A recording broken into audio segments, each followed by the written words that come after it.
senhoras e senhores, sejam todos bem-vindos a mais um vídeo aqui no canal do Contador do Trader. Vamos falar sobre lucro. Exatamente isso, senhoras e senhores. Há uma grande diferença entre lucro bruto e lucro líquido. Nesse momento, vou até me recordar na época que eu dava aula de contabilidade. E eu falava sobre a demonstração de resultado. A demonstração de resultado, ela tem como principal característica demonstrar o lucro, né? Então, assim, é como se você pegasse o lucro e demonstrasse tudo que você gastou, desembolsou, teve como custo e despesa para encontrar aquilo que efetivamente vai te sobrar. Porque às vezes a gente tem a ilusão de achar que o resultado que está na minha plataforma é meu lucro. Não é. Às vezes eu tenho a ilusão de olhar o que eu estou fazendo e ver aquilo como verdade. Talvez o principal erro que eu vejo sobre as pessoas que estão na Bolsa de Valores com relação à tributação é o lucro, porque eles não conseguem ter a percepção real do lucro. E aqui é o X da questão.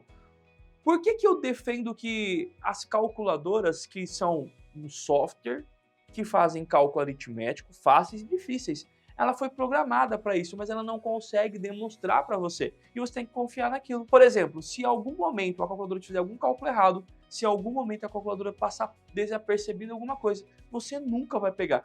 Na verdade, você vai pegar quando você receber um AR da Receita Federal. Hoje, a Receita Federal ela notifica por ECAC e AR. E aí chega uma cartinha na sua casa, você vê lá, pendência no seu CPF. Você fala assim, puta, mas eu paguei o imposto. Só que qual é a diferença? Que na calculadora você não tem como reclamar. Tenta ligar numa calculadora dizendo que ela fez errado, você não vai ser atendido, essa jaca é tua, você vai ter que resolver. Então, pensando nisso, eu quis trazer e levantar essa situação, né? Como o investidor precisa ter atenção ao lucro, que é encontrar o verdadeiro lucro, encontrar realmente o que ele precisa pagar de imposto e como pagar esse imposto e como encontrar. Então, você que muitas das vezes olha a tua plataforma, você quer ver um erro grande?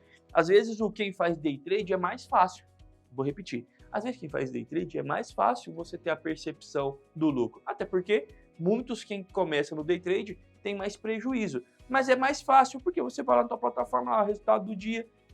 Aí o cara tira o relatório de performance da plataforma, olha lá. Não, no mês eu tô para frente tanto, no mês eu tô para trás. Não espelha o real. Mas mesmo assim é mais próximo do que quem faz buy and hold, quem trabalha com ações. Aí começa um cenário que ninguém fala para vocês. Porque, olha só, como o day trade, você tá ali todos os dias, você olha e compra e vende, vai e sobe, desce, toma pau e ganha, e vai olhando, você vai acompanhando de forma mais rotineira. Aí você tira, porque como que o cara ganha no day trade? É na diferença, não, eu tô tanto para frente, tô tanto para trás, eu tenho que fazer tanto para poder sair no 0 a 0 ou fechar no lucro. Então ele vai olhando a performance dele. E esse acompanhamento de performance dá a sensação de ele acompanhar mais perto. Já o buy and hold, ele comete dois erros. Por não acompanhar tanto, eu compro carteira e deixo. Eu acho que faz uns 15 dias que eu não olho a minha carteira. Eu não faço a mínima ideia, tanto no Brasil quanto fora do Brasil. Por quê? Porque eu tô corrido com um monte de coisa e eu não tô dando prioridade para aquilo. O day trade, ele dá prioridade, então ele faz um acompanhamento mais perto. Já o buy and hold, se não der muita prioridade, passa desapercebido. E aí, quando for liquidar algum ativo, ou for entregar a declaração do imposto de renda, ou receber uma notificação da Receita, vai perceber a irregularidade, vai perceber que tem divergência, vai perceber que cometeu erros. Então, no day trade, como é que eu encontro o lucro? Né? Não é o que está na plataforma.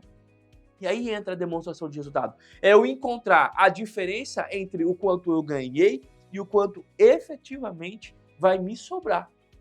É como se eu ganhasse o lucro, mas eu não tivesse esse lucro. E eu teria que encontrar o que viria para mim. Nós chamamos isso de lucro bruto e lucro líquido. Para fins tributários, nós sempre vamos considerar o lucro líquido.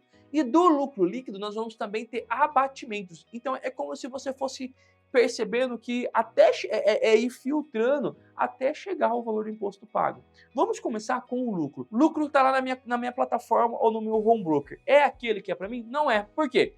Porque para ter aquele lucro, eu tive desembolso financeiro, eu tive corretagem, despesa, eu tive ISS, eu tive o imposto de renda embutido na fonte, que eu vou ter que controlar tudo isso. Então eu vou controlando vários fatores. Então eu controlo o lucro bruto, eu controlo o montante de despesa, o montante de ISS, eu controlo as minhas percas, eu controlo o IR que foi retido na fonte. São controles separadamente que eu preciso fazer. E aqui Deixa eu te perguntar, qual calculadora do mercado hoje faz esse controle para você? Nenhuma. Você vai jogar lá e o resultado que der você tem que confiar.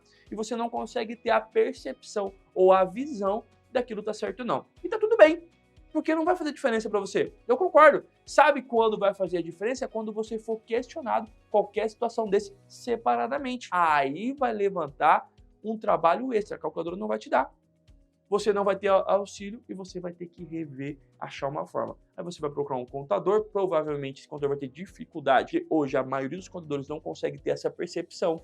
E aí você está com um grande problema para resolver. Até porque a Receita Federal sempre dá prazo. Você tem 30 dias para resolver isso aqui para mim, para me apresentar a situação. E você fica que nem louco correndo atrás. Então é isso que eu quero te apresentar. O que você precisa fazer? Controles. Controles separados. Então, controle do lucro bruto, controle de quanto eu tive de taxa, o quanto eu tive de emolumentos, o quanto eu tive de ISS, o quanto que eu tive de IR retiro na fonte. E com esses controles, ao final do mês, o que você faz é um confronto. Então, eu ganhei 100, mas eu tive 10 disso, 5 daquilo, 10 daquilo, 20 daquilo, opa, sobrou 30. Desses 30 é o meu lucro líquido. Esses 30 é que vai ser a base de cálculo para que eu possa pagar o imposto. Aí eu pago o imposto sobre isso? Ainda não. Por quê? Porque você tem prejuízo. Aí você vai depender da modalidade que você está. No day trade é 20%, então eu vou aplicar 20%, enquanto o valor do imposto é o que eu vou pagar? Ainda não. Eu vou tirar o IR que eu for tirar a fonte, porque eu já fiz um controle sobre isso. Então você percebe a importância de fazer controle? Então o controle serve para você encontrar o melhor resultado e pagar o imposto correto e numa eventual fiscalização você ter como comprovar. Vamos para o buy and hold. E como é que o buy and hold funciona? Cara, por que eu falo que o buy and hold é mais complicado? Porque é tão fácil, é tão simples, mais do que o day trade, porque o day trade tem muitas operações, o buy and hold tem menos operações, mas ele acaba passando desapercebido e não se atenta. O que você precisa fazer? Toda essa estrutura que eu criei aqui, nós temos que fazer a mesma projeção, só que, enquanto o day trade é o confronto de compra e venda, no buy and hold é a apropriação de custo, ou seja, eu tenho que encontrar o custo de aquisição ou o custo médio para dar confronto à venda que eu tiver, já deduzido também dos meus encargos, das minhas despesas operacionais e não operacionais que podem incidir ali. E aí, na diferença, eu recolher. Mas o buy and hold pode me falar, Luiz Fernando, mas eu não vendo, eu só compro. Aí que tá. Porque a tua ficha de bens e direitos deve ser informado com o custo de aquisição ou custo médio. E esse detalhe vai fazer a diferença quando você vender ou quando você liquidar lá na frente. E mesmo que você não liquidar, se você parar para pensar que você vai transferir isso para os seus herdeiros, se não tiver um bom planejamento tributário, também vai correr um sério risco de perder um bom dinheiro. O que eu estou dizendo? Eu estou dizendo que quando você tem ativos na Bolsa de Valores, é preciso ser tratado como um bem.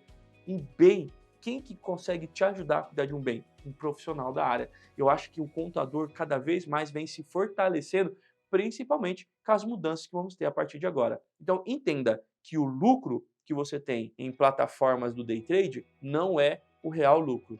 E no buy and hold, se você não tiver um acompanhamento e um controle e fazer o trabalho que precisa ser feito, o teu lucro vai ficar muito distante da realidade.